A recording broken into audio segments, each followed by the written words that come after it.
जय श्री हरि विष्णु दोस्तों, आपके अपने चैनल व्रत साधना में आपका स्वागत है। भगवान श्री हरि विष्णु की कृपा सदैव आप और आपके समस्त परिवार पर बनी रहे। उत्पन्ना एकादशी का व्रत किया जाता है मार्गशीर्ष मास के कृष्ण पक्ष की एकादशी तिथि को। एकादशी के व्रत में भगवान श्री हरि विष्णु की आराधना की जाती है और पुराणों में इस प्रकार का वर्णन आता है कि जो भगत एकादशी का व्रत पूरे श्रद्धा भाव से करते हैं उन्हें भगवान श्री हरि विष्णु की असीम कृपा प्राप्त होती है। सभी प्रकार की कामनाएं पूर्ण होती हैं, हर प्रकार के भौतिक सुखों की कामना भी पूर्ण होती है और फिर मरणोपरांत वैकुंठ लोक की भी प्राप्ति होती है। इसलिए शास्त्रों में इस व्रत को व्रत राज कहा गया है, यानी कि व्रतों का राजा। तो आप चाहे कोई भी व्रत ना करते हो, लेकिन अगर आप एकादशी का व्रत करते हैं तो आपके जीवन में अनेक प्रकार की खुशियां, सुख, समृद्धि और भगवान श्री हरि विष्णु की कृपा अवश्य होगी। जो भक्त किसी कारणवश एकादशी का व्रत नहीं कर पाते हैं उन्हें भी आज के दिन विधि विधान से भगवान श्री हरि विष्णु की पूजा आराधना अवश्य करनी चाहिए। इससे भी भगवान श्री हरि विष्णु की असीम कृपा के पात्र आप बन जाते हैं। आज के वीडियो में आप जानेंगे कि उत्पन्ना एकादशी साल 2024 में कब है, एकादशी की तिथि कब प्रारंभ हो रही है, कब समाप्त हो रही है, व्रत हमें कब धारण करना है और पारण का यानी कि व्रत खोलने का शुभ मुहूर्त क्या है, उत्पन्ना एकादशी के दिन किस प्रकार से भगवान श्री हरि विष्णु की पूजा आराधना करनी चाहिए, कौन से मंत्रों का जप करना चाहिए, कौन सा उपाय करना चाहिए, कौन सी वस्तु भगवान को अर्पित करें जिससे कि मनवांछित कामनाएं पूर्ण हो जाएं, और जिस भी कामना से आप व्रत धारण करते हैं या फिर बिना व्रत के भी आप पूजा आराधना करते हैं तो आपके व्रत की आपका पूजा का संपूर्ण फल आपको प्राप्त हो, इसके लिए आज विशेष क्या करना चाहिए, संपूर्ण जानकारी आपको आज की वीडियो में शेयर करने वाला हूं। तो बहुत महत्वपूर्ण है आज की वीडियो, पूरा जरूर देख लीजिए। अच्छी लगे तो वीडियो को लाइक भी कीजिए और शेयर भी जरूर कीजिए, क्योंकि आपके लाइक्स और कमेंट हमारे लिए महत्वपूर्ण हैं। आप मेरी वीडियो पे कमेंट सेक्शन में कुछ भी पूछ सकते हैं, मैं उसका जवाब देने के लिए हरदम तैयार हूं। आप बस कमेंट कीजिए, कमेंट करने की देर है, और कमेंट में जय श्री हरि विष्णु जरूर लिखिए, क्योंकि ये मेरे लिए बहुत महत्वपूर्ण होते हैं। यही एकमात्र जरिया है मेरे लिए जिनसे मुझे पता चलता है कि मेरी वीडियो तो आपको बहुत अच्छी लगी, और अगर बहुत ही ज्यादा अच्छी लगी तो मेरी वीडियो को शेयर भी जरूर कीजिए, क्योंकि आप भी इस चैनल के एक सदस्य हैं। ये चैनल जितना मेरा है उतना ही आपका है। तो वक्त ज्यादा ना लेते हुए वीडियो को शुरू करते हैं। उत्पन्ना एकादशी का व्रत करने से अधमेश यज्ञ का फल प्राप्त हो जाता है, और जो भगत इस व्रत को धारण करते हैं एकादशी से एक दिन पहले दशमी तिथि के दिन से ही नियम प्रारंभ हो जाते हैं। मतलब स्वयं नियम का पालन करना होता है। दशमी तिथि के दिन से ही एक समय भोजन करना और रात्रि में बिना आहार के, बिना भोजन के रहना। दशमी तिथि की रात्रि में अन्न और नमक दोनों का ही त्याग किया जाता है। ब्रह्मचार्य का पालन करना चाहिए और अगर संभव हो तो भूमि पर शयन करना चाहिए। फिर एकादशी के दिन आप उठते हैं ब्रह्म मुहूर्त में और उठकर नित्य कर्मों से निर्वृत्त हो जाएं, स्नान कर लीजिए। अगर संभव हो तो आप किसी पवित्र नदी में स्नान कर सकते हैं, नहीं तो घर के ही पानी में थोड़ा सा गंगा जल मिलाकर मिश्रित जल से आप स्नान कर सकते हैं। इसके बाद भगवान सूर्य देव को जल दीजिए। फिर घर के मंदिर में विधि विधान से भगवान श्री हरि विष्णु की पूजा कीजिए और भगवान श्री हरि विष्णु के सामने शुद्ध घी का दीपक जलाकर अपने व्रत का, अपने पूजा का संकल्प ले लीजिए। इसके बाद भगवान श्री हरि विष्णु का अभिषेक करना चाहिए पंचामृत से या फिर शुद्ध गंगा जल से, और फिर धूप, दीप, चंदन और पुष्पों से भगवान श्री हरि विष्णु की विधि विधान से पूजा करने के बाद ओम नमो भगवते वासुदेवाय या फिर ओम नमो नारायण नमः, इस प्रकार से मंत्रों का जप करना चाहिए। पूरी श्रद्धा, लगन भाव से, पूरे दिल से इस मंत्र का आपको उच्चारण करना है। उत्पन्ना एकादशी के दिन भगवान श्री हरि विष्णु की कृपा की प्राप्ति के लिए भगवत गीता का पाठ जरूर करना चाहिए। इससे समस्त प्रकार के पापों से मुक्ति मिल जाती है। भगवान श्री हरि विष्णु की असीम कृपा भी प्राप्त होती है। दिन भर आपको व्रत धारण करना है। शाम के समय फिर से विधि विधान से भगवान विष्णु की पूजा कीजिए, मंत्रों का जप कीजिए। रात्रि में जागरण अवश्य करना चाहिए, क्योंकि शास्त्रों में कहा गया है कि एकादशी की रात्रि में जागरण करके भगवान का ध्यान करने से, भजन कीर्तन करने से मुक्ति की प्राप्ति हो जाती है।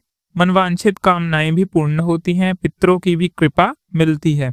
इसलिए एकादशी की रात्रि जागरण की रात्रि मानी जाती है। एकादशी व्रत का पारण आपको कब करना है? तो एकादशी व्रत का पारण द्वादशी तिथि में किया जाता है। हरिवासर के समाप्त हो जाने के बाद द्वादशी तिथि के दिन ब्रह्म मुहूर्त में उठ जाइए। उठकर नित्य कर्मों से निवृत्त होकर स्नान कर लीजिए। फिर भगवान श्री हरि विष्णु की पूजा करके अपने व्रत और जो भी साधना है, जो भी मंत्र इत्यादि है, सब कुछ भगवान को समर्पित करके व्रत में पूजा पाठ में अगर किसी भी प्रकार की भूल चूक हुई हो तो उसके लिए क्षमा प्रार्थना कर लीजिए। अब आपका व्रत, आपकी पूंजी संपूर्ण हुई। इसके बाद शुद्ध और सात्विक भोजन बनाकर भगवान को भोग लगा दीजिए। ब्राह्मण को भोजन कराएं और ब्राह्मण को यदि आप भोजन ना करा पाए तो ब्राह्मण के निमित्त भोजन की कच्ची सामग्री निकाल कर रख दीजिए दक्षिणा के साथ। और फिर शुभ मुहूर्त में आप अपना व्रत खोल सकते हैं, व्रत का पारण कर सकते हैं। दशमी से द्वादशी तक के ये नियम होते हैं। ये संक्षिप्त वर्णन है, बहुत ही संक्षिप्त में मैंने आपको बताने की कोशिश की है। इन नियमों का पालन करना एकादशी व्रत करने वाले के लिए अत्यंत ही आवश्यक होता है। और एक बात और, एकादशी के दौरान किसी की भी निद्रा और चुगली नहीं करनी चाहिए। वैसे तो मेरी राय है कि आपको कभी भी किसी भी प्रकार से किसी की भी ईर्ष्या या फिर निंदा या फिर किसी की बुराई या चुगली अथवा नहीं करनी चाहिए, क्योंकि ऐसे में भगवान श्री हरि विष्णु उनसे रूठ जाते हैं। फिर आप चाहे एकादशी व्रत रखें या अन्य कोई विष्णु या किसी और देवता का व्रत रखें, वह सफल नहीं होता, उसका आपको फल नहीं मिलता। इसलिए ज्यादा से ज्यादा घर में रहें, भगवान श्री हरि विष्णु के भजन कीर्तन में अपना ध्यान लगाएं ताकि आपको उसके पुण्य फल मिल सके व्रत का। और कई लोग होते हैं जो इस दिन निराजली व्रत रखते हैं। यदि आपने निराजली व्रत रखा है और आपको अधिक प्यास लगती है या आपसे नहीं रहा जाता तो आप शाम के समय दूध या फिर एक टाइम का फलाहार भी ले सकते हैं। परंतु इस समय सर्दियों का मौसम है तो आपको इतनी प्यास नहीं लगेगी, परंतु यदि आपसे सहन ना हो तो आप एक समय या एक टाइम के लिए दूध और फलाहार ले सकते हैं। इन सभी बातों का ध्यान करके यदि आप अपने एकादशी व्रत को धारण करते हैं तो अवश्य ही भगवान श्री हरि विष्णु की कृपा, माता लक्ष्मी की कृपा आपके घर में बरसेगी और आपके घर में समस्त प्रकार के सुख और समृद्धियों का वास होगा। भगवान श्री हरि विष्णु माँ लक्ष्मी के साथ आपके घर में विराजित होंगे। आपके घर में धन, ऐश्वर्य, पुत्र प्राप्ति, धन प्राप्ति, अनेक जो भी आपके मन में है किसी प्राप्ति की इच्छा है तो वो अवश्य ही पूरी हो जाएगी।